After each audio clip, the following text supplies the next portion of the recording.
Good morning. Thank you all for coming this morning to cover this important matter. With me this morning is Clay County Sheriff Daryl Daniels, and FBI Jacksonville Special Agent in Charge Rachel Rojas, as well as many members of the FBI, the State Attorney's Office, and the Clay County Sheriff's Office. This morning we are confirming that the remains of 65-year-old Clay County resident Susan Mauldin were recovered last week from the Chester Island Landfill in Folkston, Georgia. Mauldin was reported missing on October 25th, 2019, and last night, 45-year-old Corey Binderim was detained for the murder of Susan Mauldin.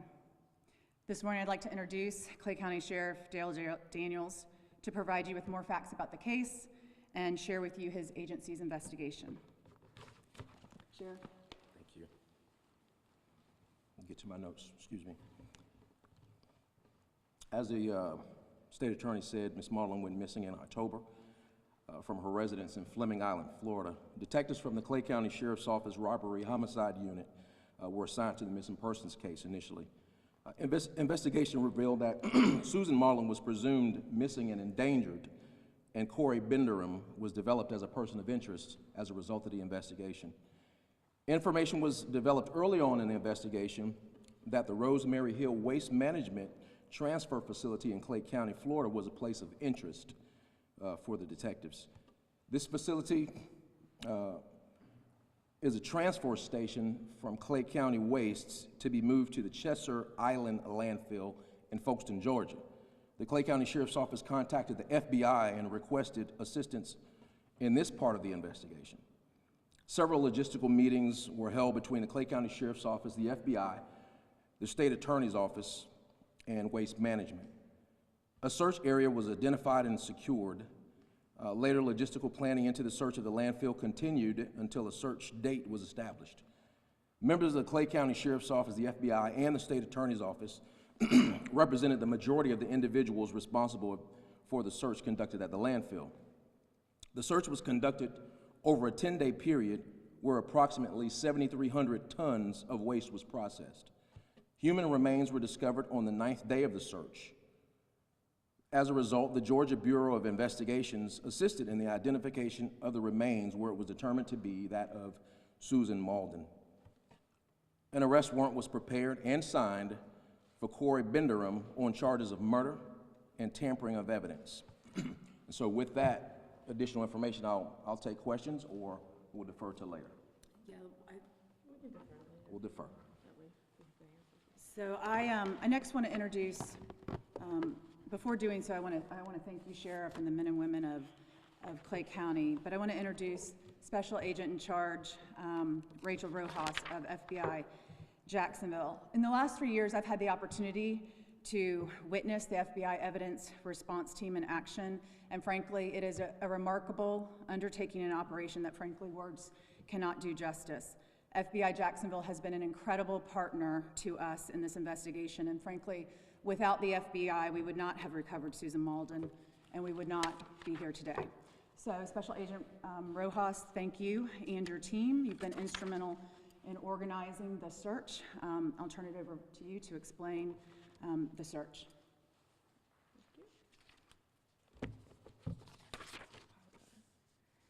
Well, thank you, Melissa and Sheriff Daniels, both being here today. And the FBI is always proud to be partnered with all of your agencies, but particularly on this case with both of you. So I can't thank you and your teams enough. And like you, we are all hurting because we know how difficult this news is on Miss Mauldin's friends and neighbors. But we are also relieved and thankful that we have some answers that we can provide to them today. I'll begin by sharing some of the details of the search. The FBI began working with the Clay County Sheriff's Office after they identified the Chester Island Road Landfill in Folkston, Georgia, as a possible location for evidence in this case. Thankfully, the FBI developed a great relationship with the landfill and waste management in the recent past, and their team was very willing to help us once again. Chester Island Road Landfill is very organized, so they directed us to the area where the evidence would most likely be, and then preserve that area. They held it by diverting all new incoming debris to other areas of the landfill. Over the next few weeks, Clay County detectives pushed their investigation forward until it was determined that conducting the search could be the key to their case. In the meantime, we began working with the FBI Laboratory, the Criminal Division, and FBI Atlanta to confirm the logistics of the search, because these types of operations require extensive planning and preparation. The team from the FBI Laboratory deployed to the landfill on Monday, January 20th, to set up, and on Tuesday morning, January 21st, the physical search began. Each day, the teams would arrive early in the morning, they attended a safety brief, and they began searching at sunrise in an effort to take advantage of as much daylight as possible in a 12-hour shift. In total, we called upon 213 personnel throughout the week from all of our agencies, including special agents, deputies, correction officers, administrative personnel, medical staff, and many more. Each day, there were about 70 to 90 personnel on site, it also included the 40 people searching. They were divided into teams that rotated constantly, so our medical staff could evaluate them to make sure that they were hydrated and healthy. Their well-being is always a priority, but especially in this type of search because it's so physically and mentally challenging. The area that we targeted was approximately the size of a baseball diamond, and the weather, although it was cool and wet at times, was cooperative overall, so we made very good progress each day. By the afternoon on Wednesday, January 29th, which was our 9th day of searching, we had worked through approximately 7,170 tons of debris when a Clay County corrections officer came across what appeared to be a portion of a skull. So we paused the search and we called the medical examiner.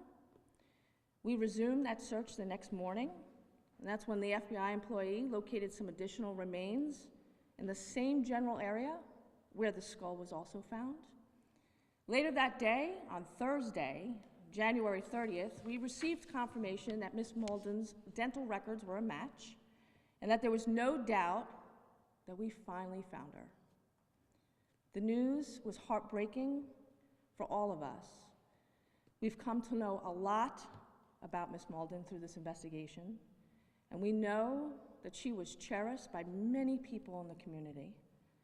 But we're also encouraged because it was the confirmation of what we believed all along, and now we are able to take this very big step forward towards justice for her, because she certainly did not deserve to be taken away from us in this way. I'd like to note how significant this case is to the FBI Laboratory. We have conducted over a dozen searches like this over the past several years, and this is the first successful recovery of human remains that have been processed in a landfill. And that comes down to the partnership of the State Attorney's Office and Clay County. So thank you both for the FBI's first. We were also able to bring home Summer Thompson, as you all know, in 2009. This was the first time a victim had been recovered as well after a landfill had been processed. So landfill searches present a variety of extremely challenging obstacles, from the use of heavy equipment to environmental factors like temperature, humidity, organic materials, all contribute to the degradation of evidence. So this recovery is very significant to the FBI. I am very thankful to the FBI Laboratory Evidence Response Team and the Technical Hazard Response Unit because they came in and provided the oversight to this investigation. And I also want to recognize the FBI Jacksonville Evidence Response Team for their dedication to this search. I am very, very, very proud of Jacksonville's ERT team, my Jacksonville personnel, and my task force partners, because without their hard work and dedication throughout the last several days, I'm not sure we would have been as successful as we were today. But before we close, I have other people to recognize, and they are the most important people to the FBI, and it's our partners, because they make this happen every day. and without them, we wouldn't be a team. So first, I'd like to say thank you to the Clay County Sheriff's Office. Sheriff Daniels, your detectives were supreme and professional, and they worked right alongside. We were one team, and they were on the search line every day, and you couldn't tell any of us apart. But I also want to recognize the State Attorney's Office, for they also came out and worked on that line. And Melissa, thank you for joining us on the site, because that is an inspiration to have the state attorney on site with us to inspire not just her own team, but all of us, because of her dedication to this case, but more importantly to justice. It says a lot. I can't thank you enough. We also received support from NCIS, Customs, Border and Protection, Nassau County Sheriff's Office, who also offered their staff to assist in the search. I also want to thank Charlton County, Georgia Sheriff's Office, Sheriff Dobie Connor, and Major Kenneth Jones, who were also on site with us each day. Thank you to the Georgia Bureau of Investigation for coordinating the transfer of evidence back to Florida, and also the University of Florida Forensic Anthropology Lab and the Human Identification Lab for providing their expertise as well. And then to the management team at Cheshire Island Road Landfill and Waste Management. We are so thankful for their cooperation. We know that these types of cases and operations are very difficult, not just on us, but on them as well. And they never once questioned if this was worth it. They came out and worked with each of us every day, to include the weekend and all 12 hours. So without them, we wouldn't be able to share in this positive news today. So with that, I will turn it back over to Melissa Nelson. Rachel, thank you. As you've heard, this exhaustive investigation has been far-reaching, and it left no stone unturned. As we began this new year, however, we still did not have Susan Mauldin's body. The recovery of Susan Mauldin's remains now sadly confirms what we believed to be true since October, but this tireless effort is worth important recognition, because this is like searching for a needle in a haystack. And I too want to join the sheriff and the special agent Rojas to commend our searchers and search team. They raked through literally a mountain of garbage. And some morning they began their search in freezing temperatures, and they did this for one reason: a relentless search for truth. You've heard of all the agencies involved, but I personally too want to take a moment to relay my deepest gratitude to each and all of you for your work, sometimes in grueling conditions. The Clay County Sheriff's Office, I echo the remarks: professional, top-notch detectives. The FBI, FBI Jacksonville, FBI Atlanta, the FBI Evidence Response Team, the Charlton County Sheriff's Office, the Cheshire Island Waste Management Team, the Georgia Bureau of Investigation, Customs Border Patrol, the Naval Criminal Investigative Services, the University of Florida Anthropology Department, the Charlton County Coroner's Office. And finally, our own investigators and prosecutors who suited up to participate in the search every single day. Now Susan Mauldin can properly be laid to rest, and now we will begin our work to seek justice on her behalf. With that, we'll open this up for questions you may have of any of us. Yes, sir. Have you been able to determine how she died, given the state of the remains? An autopsy will be conducted next week. Do you have any idea when you think she was killed? I'm sorry? Do you have an idea of the time frame of when you think she was killed? We do. I don't want to get too much into the facts, but I will tell you that the detectives have developed a very tight time frame. Can you talk more to Rosemary Hill? Was there any specific evidence that was found there that led to Georgia? I'll let the sheriff talk about the connection of Rosemary to the Cheshire Island landfill. Unfortunately, we won't be able to get into too much detail. This is the information that we could provide would compromise prosecution of the individual named in the arrest warrant. I would say this, that the investigative efforts of the Robbery Homicide Unit of the Clay County Sheriff's Office developed enough information to believe that evidence would be obtained in the Clay County borders, and the evidence then would naturally progress to going to the Georgia landfill. So that's all I can give you right now, unfortunately. Yes, sir? Can you say if Corey Binderim was seen at the Rosemary Hill transfer station? I cannot divulge the information of the investigation to that degree of detail, unfortunately. Can you talk more to how this, maybe the FBI, to how this might affect, potential searches of landfills in the future? This is obviously significant that, this outcome was yielded. This was definitely a very unique circumstance for the FBI, and I think the hard work, the preparation, the planning, the talent from the state attorney's office and Clay County and their investigative, actionable intelligence led us to this situation. I'm not sure if every landfill we will have success. Like I said, we've done dozens of these, and unfortunately, it is a needle in a haystack. We were very, very fortunate to bring her home, but we don't know. Each case will really have to be case by case, and the intelligence really has to bring you there, because it is a large investment, not just for the FBI, but for all of my partners. It's a lot of time and effort. Do you anticipate any additional arrests in this case? I'm sorry, any additional arrests? Any additional? We do not. He was detained last night for the murder of Susan Mauldin and tampering with evidence. He will be arraigned this week in Clay County. Is he cooperating at this time, and do you have a first appearance date? We do not this time. He's incarcerated on an uttering charge in Duval County. He's in the detention facility here in Duval. That case is set to be in court this upcoming Thursday. Sheriff, what was the connection with Corey Binderim? What led you to him?